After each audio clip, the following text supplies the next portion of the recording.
Welcome in, everyone, to the First Call podcast. First Bet and Express Bet represented here. He's Jeff Siegel. I'm Jeremy Plonk.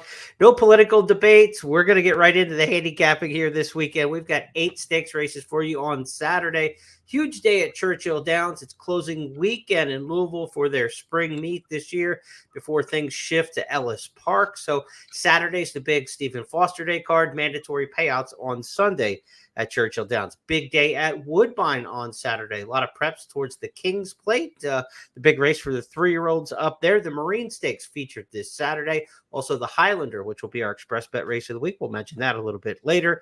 And of course, at Los Alamitos, it's Derby Day on the West Coast. Jeff, Los Alamitos Derby, one of the races we'll take a look at this weekend. Yeah, I mean, it's Churchill's got a great card. And by the way, the Foster card is terrific. And the closing day card is good as well. Mm-hmm. So you're looking at Churchill to dive in, especially with California kind of quiet up until Del Mar starts in 3 weeks. But some good gambling opportunities here. And I think Churchill is where I'm going to be trying to make my serious money this weekend. In addition to Jeff and I's handicapping insights, you can get more at ExpressBet and at news.first.com. Scott Shapiro's got your Churchill Downs analysis for Saturday lined up. We'll also have some Sunday analysis for that mandatory payout. And there's also a mandatory payout Sunday at Gulfstream Park in the Rainbow Six. There was a mandatory last week, so it's not going to be a massive jackpot pool, but it's the last day of the fiscal year in Florida, and they've got to clean out the pot. So mandatory payout in the Rainbow Six on Sunday at Gulfstream. We'll get some picks from Eddie Olczyk on the website up later this weekend, so be sure to check back for those. Here are the races Jeff and I will handicap for this big Saturday of action coming up for June the 29th.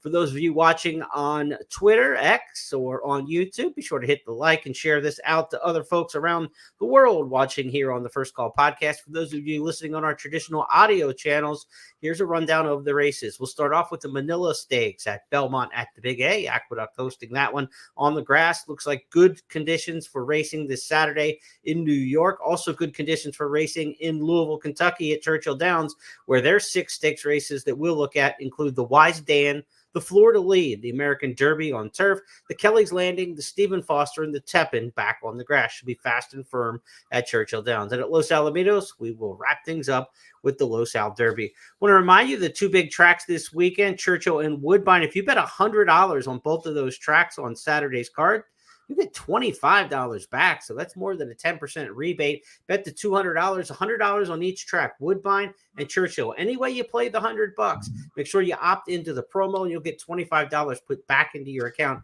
if you bet $100 on Churchill and Woodbine coming up on this Saturday of racing. So let's start things off in New York, Jeff. Again, should be fast and firm at Belmont at the Big A. The Manila Stakes, grade 3 here on the turf, going a mile. Of course, named after the 1986 Breeders' Cup Turf winner. Of course, he was a Hall of Famer as well for trainer Leroy Jolly back in 2008. I'm going to give you a little Swami angle for the Manila. How's this one for you? All right.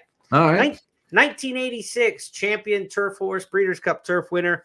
You've got Mattingly in this race. In 1986, Don Mattingly hit 352 with 31 homers, 113 RBIs, and was second in the MVP voting. So 86 was a big year for Manila. It was a big year for Don Mattingly. How do you go against Mattingly on the rail?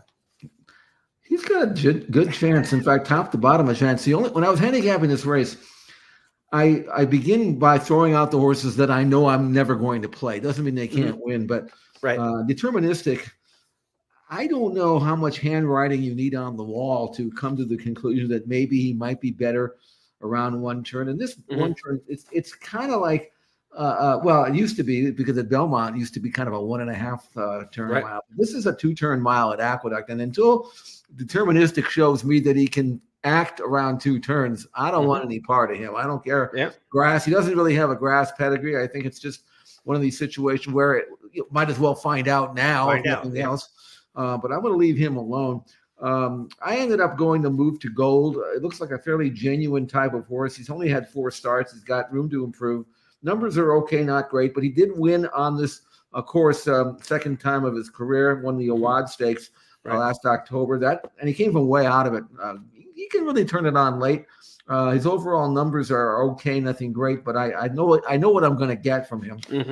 I did like his Jersey Derby race. Got me the nose that day, ran a winning race. So I know the pace it should be okay for a small field. I don't think they'll be crawling, but Right. I don't think it matters to move to gold. He'll just draft in behind the horses. And these races are usually determined by who can finish the best, not who makes the lead. So I think move to gold can finish the best, and so I'll put him on top and see what we can get.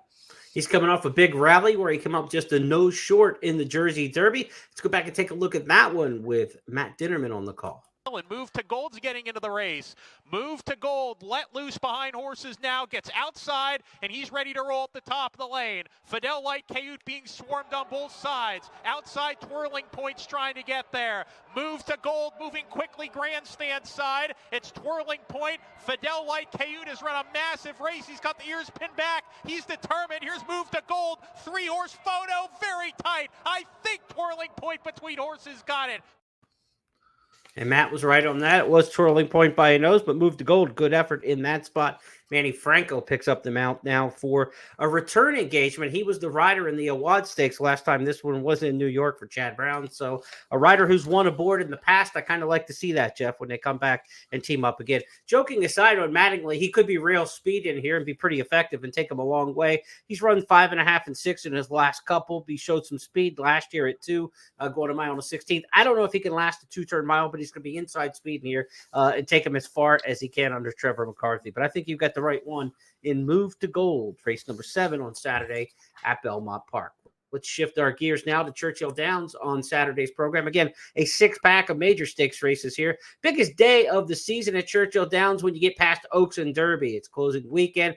Look, they had to move this card last year to Ellis Park as the Churchill meet ended abruptly before the season ended. They're back at Churchill proper for this year's season finale. Big card here coming up this weekend. Saturday's main events start in race number 7 with the Wise Dan Stakes. Mile on the 16th on the turf here. Of course, the Wise Dan named for the Horse of the Year back in 2012 and 2013. 2-time Breeders' Cup mile winner in those 2 years. So we've got a turf mile like we should in honor of this Hall of Famer.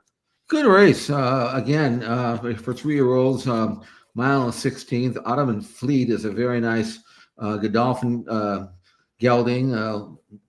Won his last race at Churchill and looked good doing it. He's probably the one to beat. But I was really blown away by Win for the Money's win in the Mr. Steele at Gulfstream Park. We watched him train on video. It looked like he was ready for a peak effort. And you very rarely see this when you have a horse who's run, several times, and then all of a sudden out of nowhere, he shows up and just turns in a freaky performance. He earned a 102 Byron number in that race at Gulfstream. And his other numbers in his previous 12 races were up to they were like high 80s, low 90s. This left him far behind from what he'd been doing. And he came on the heels of a good workout. So I think Mark Cassidy may have figured him out. And the way he's been running and training and his stalking style should put him wherever Jose Ortiz wants to be. I think he's going to be tough, even though he's going to have to improve to beat Ottoman Fleet. But I think he may have it in him. I think he's on the verge of developing into being a very, very nice horse in his division. So I'm going to go with Win for the Money to win the Wise Dan. That's a race at Churchill Downs, a middle distance race for 3-year-olds. Ottoman Fleet at even money in the morning line seems a little bit short. I mean, I think he will go favorite in here, but I think there's some other options. And if he is bet down, that's going to give us a better price on the ones that we do like. Win for the Money, as you mentioned last time out, could not have been more visually impressive. Let Pete Aiello tell you how it happened down at Gulfstream. Gonzalez on Win for the Money, making a bold bid to take over from Main Event, who was softened up after that early skirmish. Running home from the back is Eldon's Prince. They're at the top of the stretch. It's Win for the Money. He's looking good, 1/8 of a mile out. He's 4 to the good. Main Event is second with work to do to hold that spot, is charging Eldon's Prince and me and Mr. C. But look at this performance in the Mr. Steele. Win for the Money, indeed. Sharp by 6 in the end. Eldon's Prince was second, me and Mr. C third. Close. Hey, Jeff, what about Exalted in here in the Wise Dan? This is a West Coast horse you're very familiar with, but fans haven't seen this runner since the end of the Del Mar meet last summer. So it's been, 10 months on the sidelines since last September. What do you make of Exalted, who once he became a turf miler, it was like punch out for him. It was just win, win, win, win throughout the course of the summer last year. The thing about Exalted is I went back and watched some of his workouts on XBTV leading up to this race. He hadn't been out since last September. He does not have a history of necessarily running well fresh. So I thought maybe there was a possibility that he might need this race. The workouts were fairly solid, but I went back and watched the workout. I think he might be a little rusty. I mean, the times look good. Will it work? But the times are always fast on the all-weather, and so I don't think that proves anything.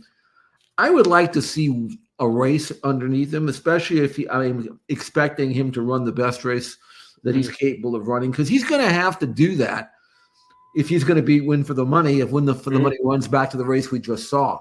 I mean, this horse that was his 13th start, and it was so much better than anything he'd ever done. Right. Based on the workouts, I think we both thought that he was ready to do that, and he did. And so I want to see one from Exalted. I could be wrong about him, but I just think that based on the way he normally trains and the way I saw him train, I said to myself, I think he's going to need it. Yeah. And Win for the Money is probably going to run his race, and he's almost on the verge of. He does the same thing in this race that he did last time out in a listed race at Gulfstream. Then he's going to be among the better middle distance turf horses in the country based on what I just saw. And he's got to do it again, but I think he will. Good insight there on your top pick as well as the return for Exalted. Let's go next to the 8th race at Churchill Downs on Saturday. The Flor de Lis, the Flower of the Lilies. Of course, this is the track of the Lilies, Kentucky Oaks, 1 mile and an eighth. Not the track of the Lakes and Lilies. That was Hollywood Park back in the day. But Churchill Downs, Flor de Lis, 1 mile and an eighth on the main track here. No Idiomatic in this race, who won the La Troyenne. News for Brad Cox that last year's champion Distaff Mare is going to head to the Molly Pitcher at Monmouth Park next. So no Idiomatic in this particular spot. Fear not, though. Brad Cox is, got plenty of options with Idiomatic throughout the course of the year. And in this field of 6, it's not a bunch of leftovers in here, Jeff. I could not take my pencil and draw a line through any of these. I think all 6 have a reasonable chance in the exacta. Some may be better on the win end, but there's not a toss out in this race. A lot of times a 6-horse field, you wish you had a deeper field size, but exactas aren't going to be easy in this particular spot. Unfortunately, you're not going to have the math in here to play the deeper exotics. The tries and the supers aren't going to be very efficient going after those in just a 6-horse field. But this is a pretty good group. Yeah, it is. This division's pretty deep this year. I mean, I think in the Breeders' Cup, if everybody can stay healthy, normally the Breeders' Cup you end up with 7, 8 horses. So you don't very rarely see 12 or 13 right in the Breeders' Cup distaff. But there's a possibility this year that we're going to have a rather deep field, because there's 3 or 4 in here that I know are good enough to be in the race. And there's several in here that are going to be running that are just kind of waiting their turn, like Adair Manor and the rest of those. You mentioned Idiomatic, and then we have Scylla here, who has not quite reached that level yet, but is knocking on the door, so to speak. And with her pedigree, she should get nothing but better. And she's only had the 6 starts with 4 wins, so I definitely think that she is going to be tough to beat. But I also think that this is a more contentious field than she's seen. It's like a next step. It's like right below the best, but it's better than tougher than what she's seen. I don't know what got into Shotgun Hottie. This is kind of like a win for the money type play for me, where you've seen her, you kind of think you know what she's capable of doing, and then she turns around and wins the DuPont at Pimlico on Preakness Day, and looks like Adair Manor in doing so. I thought that was just a terrific race. Career top by a number of 99, which, by the way, is better than anything Scylla has ever done, even though I expect Scylla to be a shorter price. But I thought Shotgun Hottie's last win, if maybe it was just she liked Pimlico or whatever the case was, but if she runs back to that race, I think she's going to come right back and win again, and I think she'll be a decent price.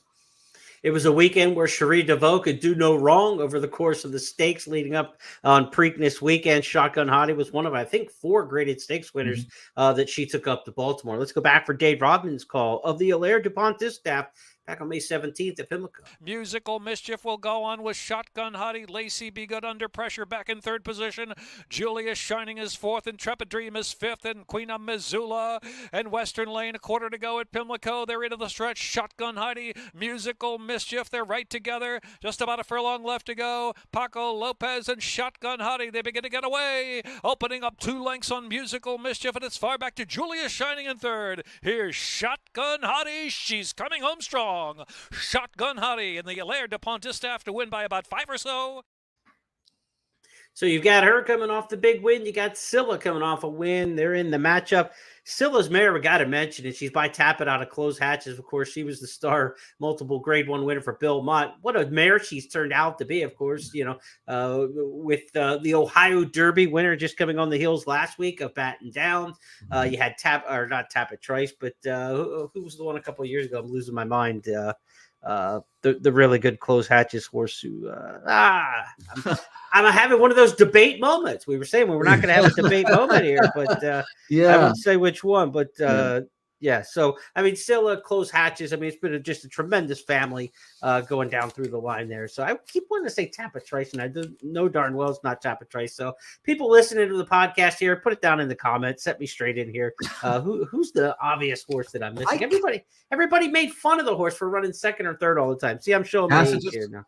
No. Tacitus. Yes, Tacitus. That's I figured I'd let you. I knew it all along. I figured I'd let you struggle a little bit just to see how far you can go. No, it was very much like the debate last night. Yeah. Thanks for playing along with that. All right, let's go to the 9th race now at Churchill Downs on Saturday. It's the American Derby, mile and a 16th. A group of 8 in here, Jeff. Let's go through some of the top contenders in here. You've got Green Light coming off a win last time that we're going to get a look at in just a moment.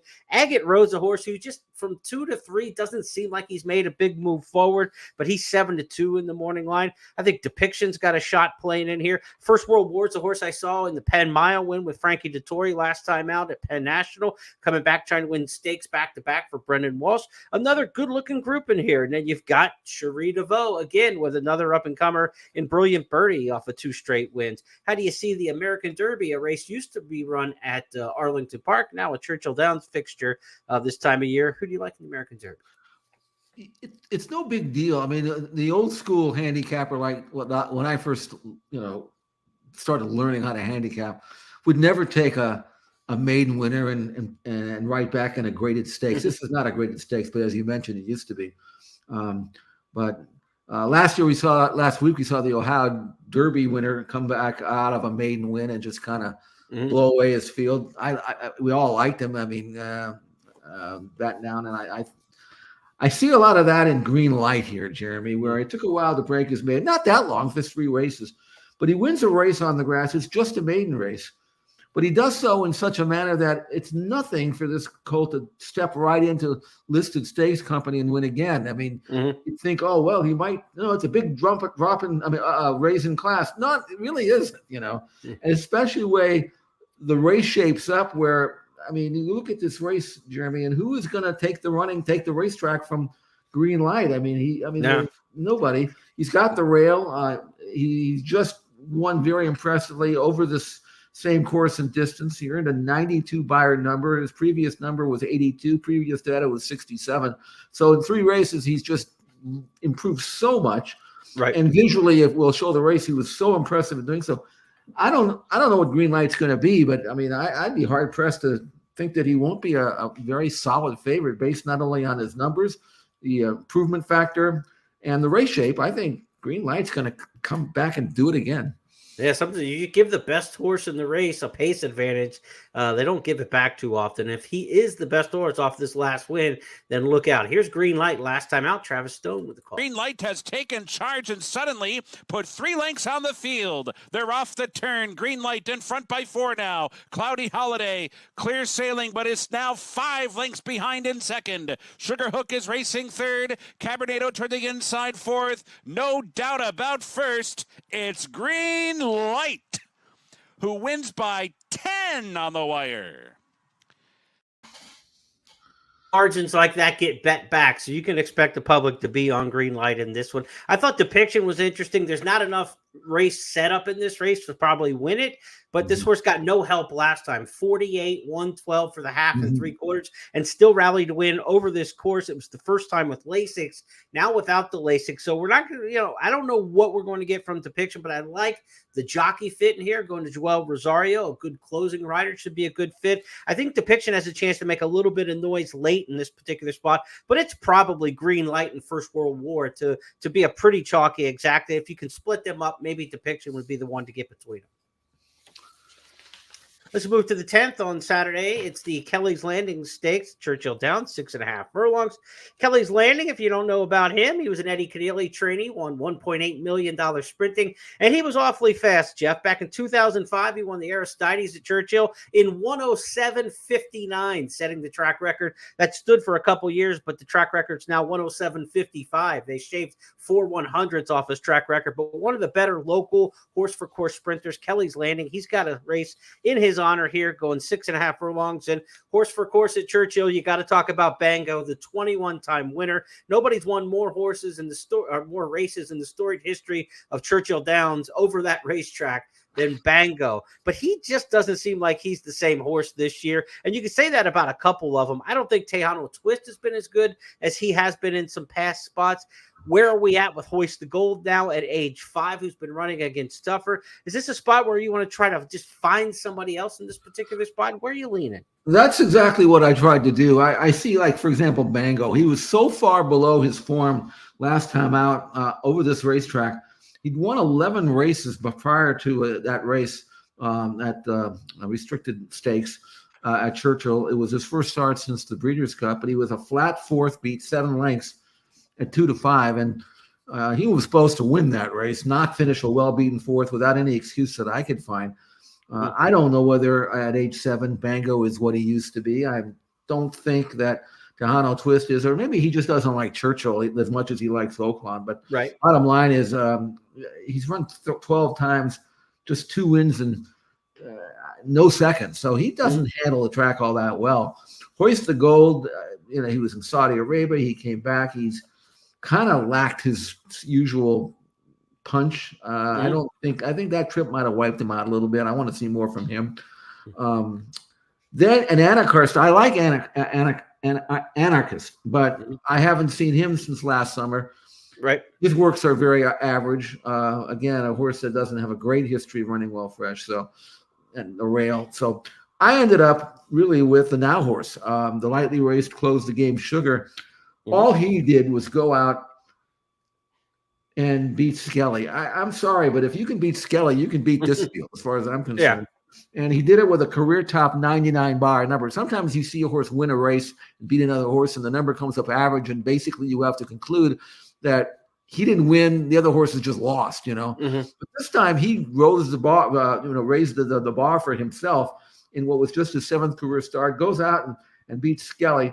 And again, much the best in terms of the career top figure. I'm just hoping he can do it again. The good news is that it came at Churchill Downs, so we know he likes the track. It's just, this race is 6.5, which looks like it should be a perfect distance for him. Right.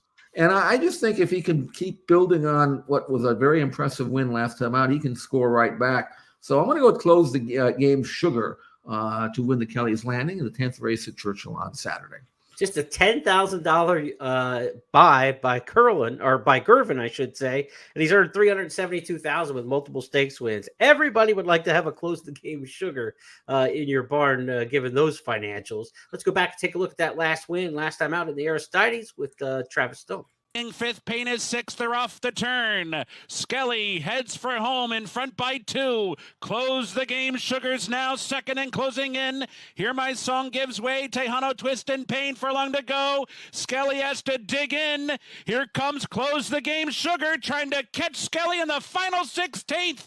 And Close the Game Sugar does. Upset winner, defeating Skelly on the wire.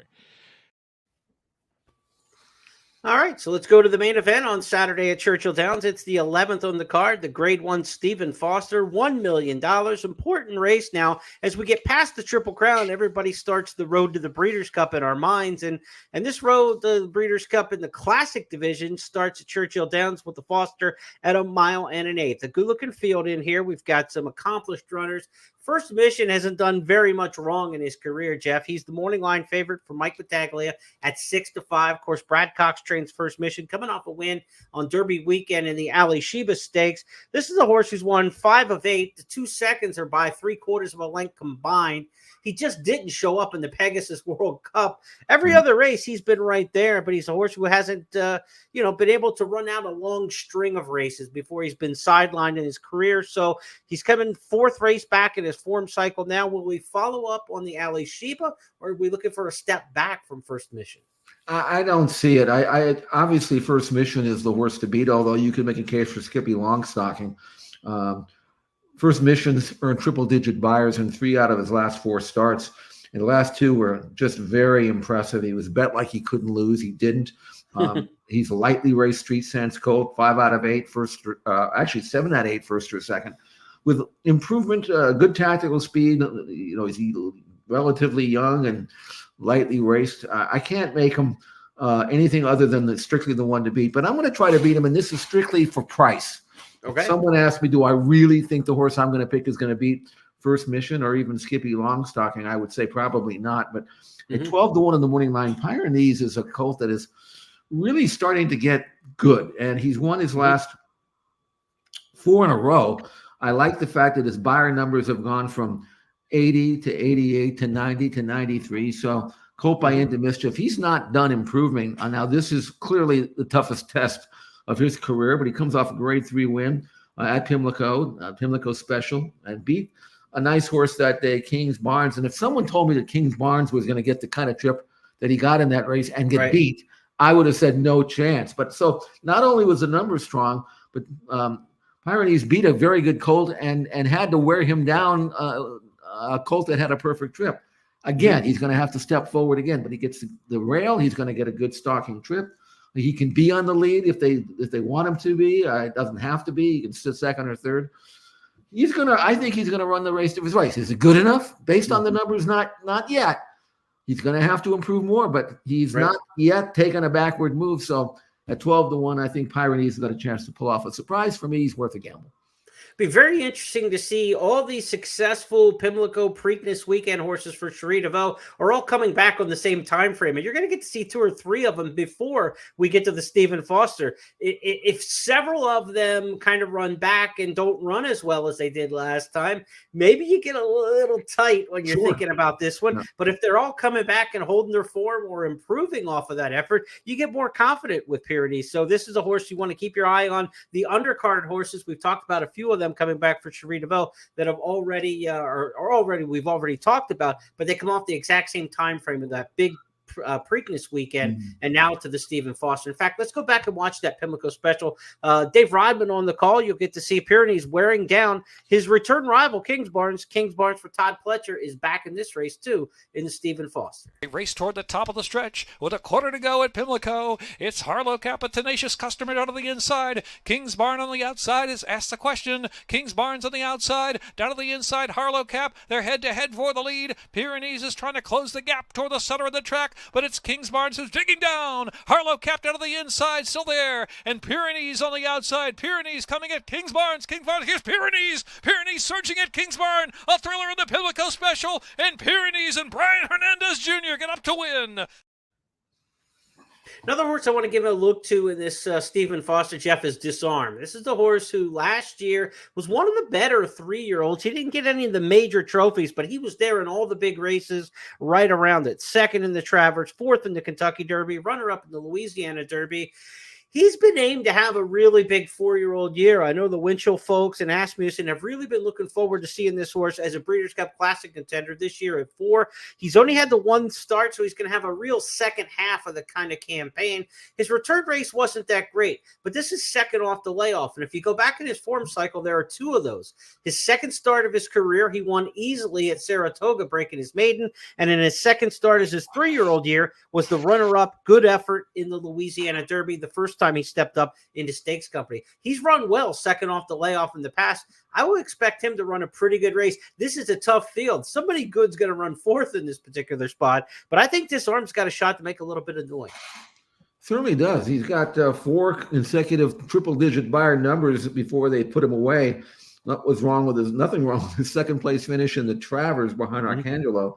Earned a career top number that day. Now he comes off a layoff and he wins at 1-5. The number was average, but I don't think they had him terribly cranked up that day. He just outclassed the 3 rivals he ran with. I think the race was perfect for the comeback. Now with that race under his belt, and looks like he's been training well since. Disarm is a major player. I mean, he really is. As is First Mission, as is Skippy Longstocking. Can't really knock him. So this is I would say, for what the local handicap division normally is this time of the year, this is a good race. This is it's better than the Gold Cup or the Santa Anita Handicap, if I want to compare this race to the races we have out west. And I'm not sure that there are many older races on the East Coast that are as good as this. This is, you win this race, you're right there in the older division, unless the 3-year-olds step up to the plate, which you never know about them until the fall. But good race. I'm very eager to see if First Mission can continue his dominance, whether the horse that I like at a price, Pyrenees, can act at this level, whether Skippy can do what he needs to do to win, which is an outside draw, which he had last time and didn't bother him at all there. So really, really good race. Well worth playing and well worth watching. With First Mission, Skippy Longstocking, you almost feel like one of those two's got to be in the number when you're talking about the exacta, but you want to try to get one of those price horses in there with them, or use the price horse in the win spot and take advantage of an overlay potential in there with the 2 favorites taking a bit more of the money. Really good betting race. I think the Stephen Foster one you want to keep an eye on. Again, for more on that race and the whole Churchill Downs Pick 6 sequence on Saturday, be sure to check out Scott Shapiro's blog at news.first.com and expressbet.com. He'll give you his local Kentucky know-how in that one. So let's go to the 12th, the Tepin Stakes, coming up on the card Saturday at Churchill. 1 mile on the turf, $250,000. Of course, Tepin, the great $4 million earner, 22 Hall of Fame inductee, in 2015 and 2016. She won the Breeders' Cup Mile, the Queen Anne Stakes, 2 Eclipse Awards. She was as good as it gets for distaffers on the turf here in the last several years in the U.S. There are no Tepins in the Tepin Stakes, but we've got some pretty lightly raced 3-year-old fillies in here that have some chance to get good, Jeff. And I know one of them that you like really has only had a handful of starts. She's got 4 of them. She's won 3. Tell us about Pipsy. This is a fun race for me to handicap because I was able to go back and do some really good research on this filly. And one of the reasons I was able to do this is because I can go to ExpressBet and look at not only the replays from all the local horses, the North American horses, but they give you all the Euro races as well. So I went back and watched every one of her races, trying to figure out whether her win in the Soaring Softly race was as legit as it may be, and it was. She got beaten her first start, Pipsy, as a 2-year-old in Ireland last September, but the colt that beat her won his next 2 starts, including a stakes. He hasn't run back this year, King Kwan, but he won the race, and you can see in winning that maiden race that he was a good race. And Pipsy was 7 lengths clear of everybody else. So then she comes back and wins a maiden race at the Curragh and does that just for fun, And then she comes back and wins a listed stakes race on the all-weather at Dundalk. And let me tell you about Pipsy. She is really, really fast. I'm talking about front-running speed type fast. You would never know it if you watched her U.S. debut in the Soaring Softly, because in that race, she did everything the opposite of what she had done in Ireland. In Ireland, she busted out of the gate and ran everybody off her feet. Then in the last race, the U.S. debut, she got absolutely stoned left at the gate and eliminated. Well, she wasn't eliminated because she won. But you would have thought if you'd stopped the video, you'd say, okay, she has no chance. Came from way out of it, got a great ride, relaxed, switched off, didn't try to run off, didn't try to do anything wrong, just said, okay, I'm last. I'll make the best of it. Boy, was she impressive. And now she goes into this race with no speed in it.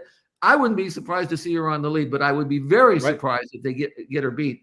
This is a really, really good filly. And again, if you saw her win at Aqueduct going 3/4 of a mile, you figure there's no chance she won't run farther and then some. And no matter what happens, no matter where she's going to be, I think she will win this race in the Teppan. So anyway, take a look for yourself and tell me what you think.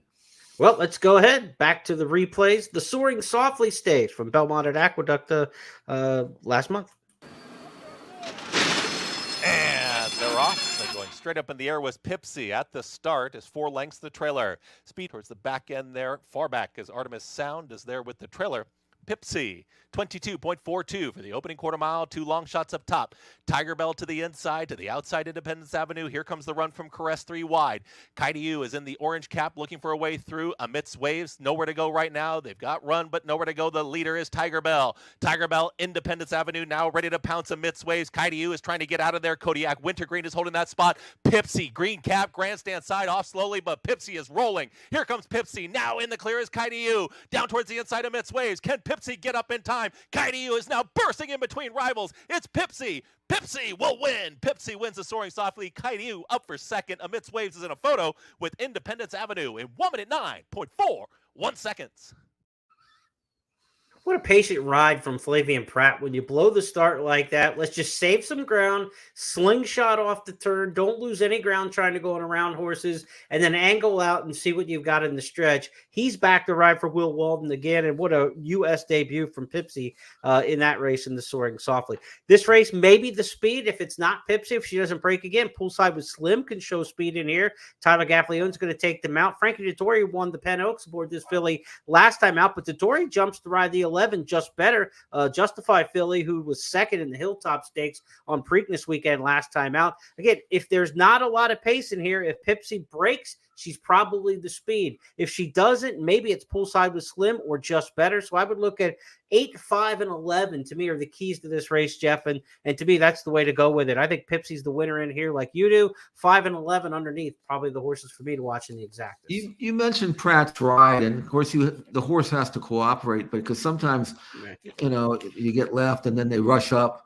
And that always inspires me to, whenever that happens, I would always do this. Where are you going? I mean, if you blow the race at the start, you're not going to rush up and win. And Flavian didn't do that, but the cooperation that Pipsy showed, even though she is normally a front runner, to me, that was the most impressive part of the race. I mean, and she came in, the leaders came in 23 and 4 from the last quarter of a mile. So what did she come home? So it's good to know that she can utilize her natural turn of foot whenever it's needed. And I love Pratt's ride. And this is a good competitive race. I mean, I love the racing at Churchill this weekend. This is not even a graded stakes today in the Teppan, but they are hanging up with $250,000. I think that's just as important. But I can't wait for this race because I want to see what Pipsy will do if they throw a curveball at her, and she's going to make the lead, which she could do. So anyway, that's the 12th and final, and then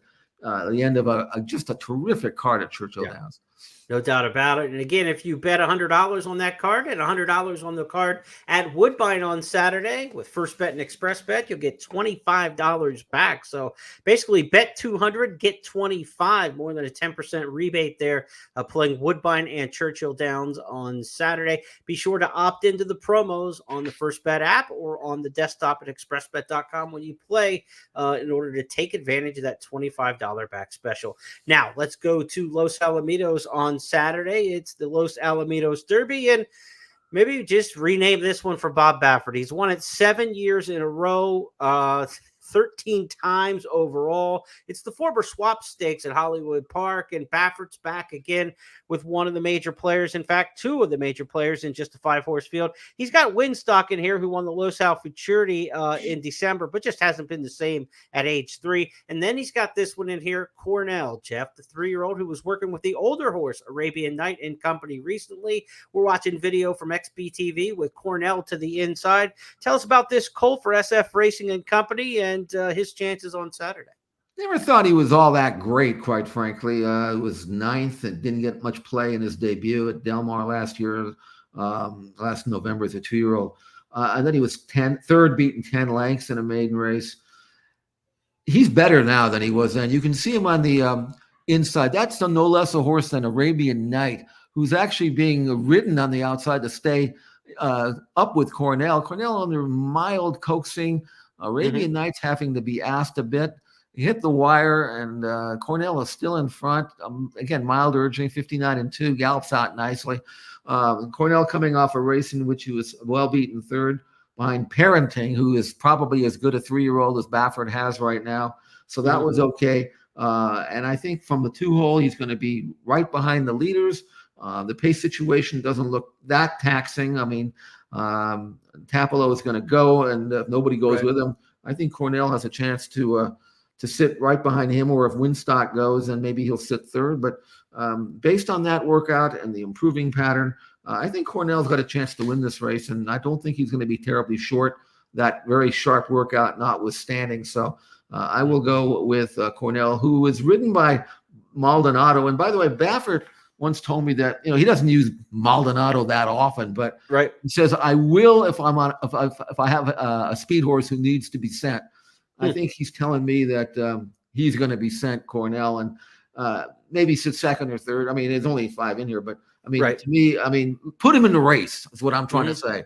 I think he's much more effective when he's right in the field, as opposed to being taken back and trying to make one run with it. I don't think he wants to do that. So I like Cornell to win the Los Alamitos Derby. You could do wrong and just take any Baffert blindly in the race, and you probably have a 75% chance of being right. But for me, Cornell to win the Los Al Derby. Curious what they do with Tapolo at the windows, the 101 buyer in the last Barrera, 7/8 of a mile sprint last time. We'll see if he can get the trip at 1 1/8. He almost lasted in the El Camino Real Derby on the synthetic before being run down by Endlessly. It looks like he's got the rail. It's a sharp turns there at Los Alamitos and a very long stretch. So how can Tapolo survive the 2 Bafferts through the stretch is probably how this race shakes out when you just look at how it's going to play out. Tapolo with the lead, turn it for home and see what happens, and take your best chance there maybe under Barrios. I was tempted, and my first impression was, before I saw the workout, to take Tapolo. The only concern I have with Tapolo is he's an inside speed horse, and that's not the way to win a race at Los Al. It's deeper on the inside. If you watch the races, these jocks will take, if they're in front turning in the stretch, they will never stay on the rail. They'll drift off to the 4 or 5 path. And if Winstock is sent and pins him in there, and then allows Cornell to sit behind him and then circle him, I think visually, I've seen this race so many times that the players in the race will cooperate. I've already seen it, but it's tough. I would much rather have seen Tapolo be drawn the 5-hole where he can just sit out there and then go. But if he's forced into a pace situation with Baffert's other horse, Winstock, who's got speed and can do it, then it might be a tough task for Tapolo. I just love the way you just broke that down there, because that's my theory to handicapping. It's like the children's game Concentration, right? The card game where you're like flipping everything over and you're trying to remember where you saw something, right? Yeah. And you flip it and you see it. And you just said, I've seen this before, right? Like a race that looks just like this with a setup just like this over this particular track and 2 turns and whatever. You kind of know how these races play out. And now this is just a repeat of that. Who can fit that mold is kind of, and if you think you can get the horse who fits the right spot and gets the right kind of trip in in this race. You've seen it before, you'll see it again. And I just think these things repeat so often in horse racing over time. And, it's not different in other sports, right? Particular matchups turn out a certain way. And these are why managers bring this guy in against left-handers and right-handers and all that, right? I mean, you're trying to match up what you've seen in the past and project it forward. But I love the way you broke that down there for the Los Al Derby. Cornell, Jeff's top pick in there, trying to get Baffert 8 straight wins in the Los Alamitos Derby. That's going to wrap up our handicapping for the weekend. Again, want to remind you that we've got that promotion. Bet $100 at Churchill Downs and bet $100 at Woodbine on their Saturday cards, and you'll get $25 back. So big promo there this weekend. Scott Shapiro's got some extra handicapping for you on the website for Churchill Downs this weekend, Saturday. You'll also have the Pick Six on closing day Sunday at Churchill. Everything must go, and it's a pretty big carryover right now, over 200,000, I believe, off the top of my head, in the carryover at Churchill. So we could have a really big pool Sunday if nobody hits their Rainbow Six between now and Sunday. Also mandatory payout in the Rainbow Six on Sunday at Gulfstream Park. Closing day of the financial fiscal year in Florida. So they have to pay out the Pick Six there at Gulfstream on Sunday. Eddie Olczyk will give you some hat trick best bets. So be sure to check that out on social media at First Bet and Express Bet throughout the course of the weekend. Jeff, give you the final word on the podcast this week. Well, it's good car. Like I said, good racing, especially at Churchill, but there's a lot of good racing. You mentioned Woodbine. If you like playing up north of the border, there's plenty of opportunities up there. A few other tracks are presenting good cards, but for me, I was happy to see it because I usually don't dive in too enthusiastically between Santa Anita and Del Mar and Saratoga. I kind of like save my bullets, and it's coming up quick now. A couple of weeks we'll be doing those racetracks and enjoying there. But I'm glad that I found something that I liked. I could be wrong, but I'm going to have a number of best plays on the Express Bet website for Saturday, concentrating on Churchill and a few other places. So take a look at that. It's always free to Express Bet members, and we'll see if we can pick a few winners and make a little bit of money. It'd be nice to have while I'm kind of laying low until Saratoga and Del Mar. Yeah, a little extra money never hurts. He's kind of prop it under the pillow there while you're laying back and relaxing. We'll be back on Tuesday. Jeff and I each Tuesday do the podcast It's Official, where we review 5 hot topics from the previous weekend's racing. You can be sure there's going to be a strong Churchill tinge to this week's edition of It's Official. Until then, have a great weekend, everybody. We'll see you then.